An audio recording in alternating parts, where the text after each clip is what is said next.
శ్రీమాత్రే నమ. జై గురు దత్తాత్రేయ నమ. ఈ వీడియోలో మనం తులారాశి వారికి డిసెంబర్ 7వ తారీఖు నుంచి 13 మధ్యలో జరిగే వార ఫలాలు పరిశీలించినప్పుడు తులారాశి వారికి ఈ వారం అంతా కూడా అద్భుతమైన ధనయోగాలు ఏర్పడడం జరిగింది. ప్రధానంగా రవి లాభాధిపతిగా రవి ధనస్థానంలో ఈ వారం అంతా సంచారం వల్ల ప్రభుత్వ సహకారంతో కానీ, ప్రభుత్వ అధికారుల సహకారంతో కానీ, ప్రభుత్వ పథకాలు కానీ మీకు అనుకూలంగా రావడం జరుగుతూ ఉంటుంది. అలాగే తండ్రి సమాన వ్యక్తుల నుంచి, మీ యజమాన్యం దగ్గర నుంచి మీ కుటుంబ అవసరాలకు తగు విధమైన ఆర్థిక సహకారం కానీ, కొన్ని సలహాలు సంప్రదింపులతో మీ కుటుంబ బాధ్యతల్ని సక్రమంగా నెరవేర్చే విధంగా వారి సహకారం కూడా లభిస్తూ ఉంటుంది. అలాగే మరి శుక్రుడు అష్టమాధిపతిగా ధనస్థాన ప్రభావం వల్ల ఒక విధంగా ఒక ఆకస్మిక ధనలాభం లాంటిది. అంటే చాలా కాలంగా మనం దాచుకున్నటువంటి ధనం, ఇన్సూరెన్స్ అవ్వచ్చు, లేదంటే ఏదన్నా స్త్రీ ధనం అవ్వచ్చు, అది కూడా ఈ సమయంలో మీకు రావడం జరుగుతుంది. అలాగే బుధుడు మరి భాగ్యాధిపతిగా ధనస్థాన సంచారం వల్ల ఈ విధంగా మనకి మీ పుణ్య కార్యక్రమాల వల్ల అయితేనే, ఏదైనా ఒక ఎండోమెంట్స్ ద్వారానో, ఆధ్యాత్మిక సంస్థ ద్వారానో, విద్యా సంస్థ ద్వారానో, స్కాలర్షిప్ రూపంలోనో మీకు ఆర్థిక సహకారం లభిస్తుంది. మొత్తం మీద మల్టిపుల్గా ధన సహకారం లభిస్తుంది. కుటుంబంలో సభ్యులు అలాగే కుటుంబంలో స్త్రీలు కూడా మీకు అన్ని విధాలా సహకరించడం జరుగుతూ ఉంటుంది. దానికి అదనంగా ఈ వారం అందే కుజుడు ధన సప్తమాధిపతిగా తృతీయ స్థానంలోకి మారడం జరిగింది. అంటే ధనాధిపతి అక్కడి నుంచి ధనస్థానంలోకి వెళ్ళడం వల్ల సొంత ప్రయత్నంతో ధన సంపాదన పెరుగుతూ ఉంటుంది. అన్నదమ్ములు, భూములు, స్థిరాస్తుల మీద ఆదాయం లభించడం జరుగుతుంది.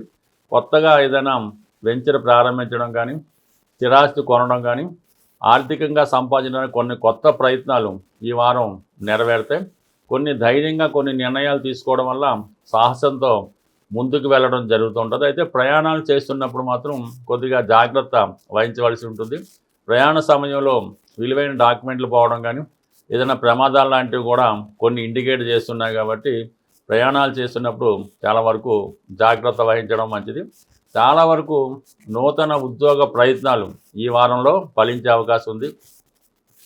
ఎవరైతే మీడియా, టీవీ, సినిమా రంగంలో ఉన్నారో, పొలిటికల్ రంగంలో ఉన్నారో వారికి కొన్ని అవకాశాలు రావడం జరుగుతుంది. అంటే కొన్ని ఛాలెంజ్లు మీరు ఎదుర్కొన్నప్పుడు కూడా వాటిని దిగ్విజయంగా పూర్తి చేసి మీ యొక్క అనుకున్నటువంటి గమ్యాన్ని చేరడంలో చాలా వరకు శని భగవానుడు మీకు తోడ్పడడం జరుగుతుంటుంది. అలాగే ఆరోగ్య సంబంధించిన విషయాల్లో కొంత శ్రద్ధ తీసుకోవడం జరుగుతూ ఉంటుంది. ఏదైనా ఒక ప్రకృతి ఆశ్రమంలో కానీ, ఆయుర్వేద సంబంధించిన కానీ వైద్యులను సంప్రదించి వారి యొక్క సలహాతో మీరు డైట్ కంట్రోల్ చేసుకోవడం కానీ, అలాగే వేరే అనారోగ్య సమస్యల నుంచి బయటపడడానికి కొన్ని ప్రయత్నాలు మీరు ఈ వారంలో నెరవేర్చడం జరుగుతూ ఉంటుంది. అంటే మీ యొక్క ప్రయత్నానికి బాగా సంస్కారవంతులు, బాగా విద్యావంతులు, మేధావులైనటువంటి ఒక వ్యక్తి మీకు తారసపడి మిమ్మల్ని మంచి మార్గంలో నడిపించే ప్రయత్నం చేస్తారంటే, అది ఆరోగ్య విషయంలో కానీ, వ్యక్తిగత జీవితంలో కానీ మిమ్మల్ని మీరు అభివృద్ధికి వచ్చిన విషయంలో ఒక కౌన్సిలింగ్ లాగా లభించి వారి యొక్క అంటే ఒక గురువు లాంటి వ్యక్తి మీకు తారసపడి వారి యొక్క సహాయ సహకారంతో మీరు చాలా వరకు ఈ వారం మీ యొక్క కార్యక్రమాలు నిర్వహించుకోవడం, కొన్ని కొత్త ప్రయత్నాలు ఆటోమేటిక్గా నెరవేరుతాయి. ఆ ప్రయత్నాలకు తగినటువంటి ధనం కూడా చాలా వరకు ఈ సమయంలో మీకు సమకూరడం జరుగుతూ ఉంటుంది. ఇవన్నీ ఒక విధంగా మంచిగా అయినప్పుడు కూడా కొన్ని వ్యక్తిగత లోపాల వల్ల, మీ యొక్క కొన్ని బలహీనతల వల్ల కొన్ని నిర్ణయాలు మీకు ఇబ్బంది పెడుతుంటాయి. ఒక స్పెక్యులేషన్ అవ్వచ్చు, ఒక జోదం అవ్వచ్చు, ఏదైనా రిపీట్గా పోగొట్టుకునే ఒక వ్యసనం లాంటిది అవ్వచ్చు. ఆ కారణంగా మీరు ఎన్నిసార్లు అక్కడ పోగొట్టుకున్నప్పుడు కూడా అదే ప్రయత్నంలో మళ్ళా పోగొట్టుకోవడం జరుగుతుంది. ఈసారికైనా చాలా వరకు ఈ స్పెక్యులేషను, షేర్ మార్కెట్, జోదం, వ్యసనాల నుంచి బయటపడితే అది అందరికీ ఉండాలని లేదు. కొన్ని సందర్భాల్లో ఈ ఆలోచన, మనసు ఆ విధంగా వెళ్తూ ఉంటుంది. ఎక్కువగా సంపాదన పెరిగినప్పుడు ఇటువంటి అనవసర విషయాల మీద ధనాన్ని పోయినా పర్లేదని ఖర్చు పెడతా ఉంటారు. ఆ విషయంలో మీరు జాగ్రత్తగా ఉండడం మంచిది. ఎప్పుడూ కూడా మీకు ఈ ఈజీ మనీ, ఇతరుల ధనం మీకు ఎట్టి పరిస్థితులు కూడా కలిసి రాదు. మీరు సంపాదించిన ధనం మీరు దాచుకుంటే అదే మీకు 100 రెట్లుగా పెరిగే అవకాశం ఉంది. ఈ విషయంలో జాగ్రత్తగా ఉండడం మంచిది. గురుగ్రహ అనుగ్రహం 9వ స్థానం నుంచి రాశి మీద వీక్షణ వల్ల మిమ్మల్ని మీరు సంస్కరించుకుంటూ 10 మందికి ఆదర్శంగా ఉండడానికి ఈ గ్రహస్థితి మీకు సంపూర్ణంగా సహకరిస్తుంది. అయితే ఏదైనా చిన్న చిన్న బలహీనతల నుంచి బయటపడడానికి మీరు శుక్రవారం రోజు అమ్మవారి ఆలయం దర్శించి అమ్మవారికి ఒక నిమ్మకాయల దండ కానీ లేదంటే ఒక 8 నిమ్మకాయలు కానీ ఆలయంలో ఇవ్వడం వల్ల చాలా వరకు ఇటువంటి బలహీనతల నుంచి బయటపడి మీరు సంపాదించిన ధనం మీకు మిగలడం కానీ మీరు అనుభవించడం కానీ జరిగే అవకాశం ఉంటుంది. సాధారణంగా మన జన్మ జాతకం అన్నది దాంట్లో ఉన్నటువంటి దశలు యోగాలు ఇవన్నీ కూడా బ్యాంకులో దాచుకున్నటువంటి ధనం లాంటిది, లేదంటే మన పేరుతో భగవంతుడు బ్యాంకులో డిపాజిట్ చేయడం ధనం లాంటిది. ఈ గోచారం అన్నది ఈ గ్రహాలు మారినప్పుడు మనం విత్డ్రాల్ చేసుకోవడం, మన అవసరానికి ధనం తీసుకునే విత్డ్రాల్ టైం అన్నది ఈ గోచారం మనకి చెప్తూ ఉంటుంది. అయితే మనకి బ్యాంకులో ధనం ఉంటేనే కదా మనం ధనం విత్డ్రా చేసుకోగలం.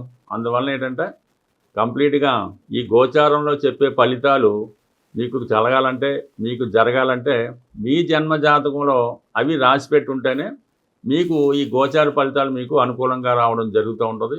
అంటే ఎవరైతే మీ యొక్క జన్మ జాతకంలో ఫలితాన్ని ఇంప్రూవ్మెంట్ చేసుకుందాం అనుకున్నారో వాళ్ళు మీకు ఒక మంచి ఆస్ట్రాలజర్ను, అంటే మీకు పెద్దవాళ్ళు ఎవరన్నా ఉంటే వాళ్ళతో సంప్రదించి మీ యొక్క జన్మ జాతకాన్ని ఇంప్రూవ్ చేసుకొని ఆటోమేటిక్గా మీ గోచారం కూడా మంచి ఫలితం ఇవ్వడం జరుగుతూ ఉంటుంది. అలాగే ఏంటంటే ప్రస్తుతం ఈ కుజ భగవానుడు అత్యంత బలవంతుడై మన డిసెంబర్ 7వ తారీఖున ధనుసు రాశిలో ప్రవేశిస్తూ ఆ కుజుడి పైన గురువు యొక్క దృష్టి, శని యొక్క దృష్టి కూడా పడుతుంది. అంటే ఈ శని భగవానుడు గురుగ్రహం కలిసి ఒక భావం మీద కానీ ఒక గ్రహం మీద కానీ తన దృష్టి పెట్టినప్పుడు కంప్లీట్గా ఆ గ్రహం యొక్క బలం చాలా విపరీతంగా పుంజుకుంటూ ఉంటుంది. అలాగే ఆ రాశి యొక్క బలం కూడా పుంజుకోవడం జరుగుతూ ఉంటుంది. అందువల్ల వివిధ జాతకాల్లో ఏదైనా మీ జన్మ జాతకంలో కానీ గోచారంలో కానీ కుజుడు కంప్లీట్గా తన ఉన్న భావాన్ని ఇస్తే అత్యంత ధనవంతుణ్ణి, లేదంటే అత్యంత దుఃఖపడే విధంగా దారిద్ర్యాన్ని కూడా ఇవ్వడం జరుగుతూ ఉంటుంది. కాబట్టి కంప్లీట్గా ఇప్పుడు ఉన్నటువంటి ఈ కుజుని యొక్క స్థితి ప్రకారం మీరు జనవరి 7 నుంచి జనవరి 15 మధ్యలో కుజగ్రహ అనుగ్రహం కోసం కుజుని యొక్క శాంతి కానీ, కుజునికి అత్యంత బలమైన గ్రహం అలాగే భగవంతుడు ఆంజనేయ స్వామిని ఆరాధించడం వల్ల, సుబ్రహ్మణ్య స్వామిని పూజించడం వల్ల, అంటే మనకి ఆంజనేయ స్వామిని పూజించడం వల్ల ఉద్యోగ ప్రయత్నాలు నెరవేరుతాయి, వివాహ ప్రయత్నాలు, అలాగే అన్నదమ్ములతో ఉన్నటువంటి సమస్యలు, స్థిరాస్తితో ఉన్నటువంటి సమస్యలు ఆంజనేయ స్వామి ద్వారా కుజుడు మీకు అనుగ్రహిస్తాడు. అలాగే సంతానం కలగకపోవడం, సంతానపరమైన ఇబ్బందులు, తరచుగా ప్రెగ్నెన్సీ పోవడం, అలాగే వివాహం తర్వాత ఇబ్బందులు, ఇవన్నీ కూడా సుబ్రహ్మణ్య స్వామి ద్వారా కుజుడు సుబ్రహ్మణ్య అనుగ్రహంతో ఈ ఫలితాలు ఇవ్వడం జరుగుతూ ఉంటుంది. బట్ ఏదైనా మీకున్నటువంటి సమస్యను బట్టి అటు సుబ్రహ్మణ్య స్వామిని కానీ ఆంజనేయ స్వామిని కానీ, అంటే ఆంజనేయ స్వామి అయితే సింధూరంతో అభిషేకం చేసి వడమాల నైవేద్యం పెట్టి మరి ఈ విధంగా తమలపాకులు దండ వేయడం వల్ల ఆంజనేయ స్వామి ప్రసన్నం అవుతాడు. ఖచ్చితంగా 8 వారాలు చేయడం వల్ల, అంటే ఇంచుమించుగా ఈ టైం అంతా కూడా డిసెంబర్ 7 నుంచి జనవరి 15 మధ్యలో వీలైతే ప్రతిరోజు ఆంజనేయ స్వామిని ఈ విధంగా పూజించడం వల్ల రుణ సమస్యల నుంచి బయటపడతారు. అలాగే సుబ్రహ్మణ్య స్వామిని ఈ సమయంలో పూజించడం వల్ల సంతానానికి సంబంధించిన సమస్యల నుంచి బయటపడడానికి చాలా విలువగా ఉంటుంది. ఏదన్నా ఒక గ్రహం బలంగా ఉన్నప్పుడు ఆ గ్రహానికి మనం పరిహారం చేసుకుంటే ఆ గ్రహం మనకి ఫలితాలు ఇవ్వడం జరుగుతూ ఉంటుంది. అదే ఒక గ్రహం బలహీనంగా ఉన్నప్పుడు దానికి ఎంత పరిహారం చేసినా ఉపయోగం ఉండదు. కాబట్టి ఆ సమయంలో ఆ గ్రహానికి సంబంధించినటువంటి దానాలు అటువంటివి చేయడం వల్ల ఆ గ్రహం స్ట్రెంత్ పెంచుకొని మనకు ఫలితం ఇవ్వడం జరుగుతూ ఉంటుంది. బట్ ఏదైనా మనం ఇచ్చిన ఫలితాన్నే తిరిగి మనకి ఆ గ్రహం ఇవ్వడం జరుగుతూ ఉంటుంది. బట్ ఏదైనా మీరు ఈ సమయంలో మీ యొక్క మీలో ఉన్నటువంటి సమస్యను బట్టి మీ జాతకంలో ఆ యోగం ఉన్నదా లేదా తెలుసుకొని ఈ గ్రహాలకి మనం తగు విధంగా పరిహారం చేసుకోవడం వల్ల ఇప్పుడు ఈ సమయంలో ఆర్థిక ఇబ్బందులతో ఉన్నవాళ్ళు, భూమి సంబంధించిన సమస్యలు, భార్యతో పడుతున్న ఇబ్బందులు, అలాగే సంతానం లేక ఇబ్బందులు పడుతున్నవారు ఈ సమయంలో ఈ పరిష్కారం చేసుకోవడం వల్ల, ఈ గ్రహాలను ఆరాధించి ఆ దేవతల్ని పూజించడం వల్ల ఫలితం కూడా చాలా క్విక్గా రావడం జరుగుతుంది. స్వస్తి.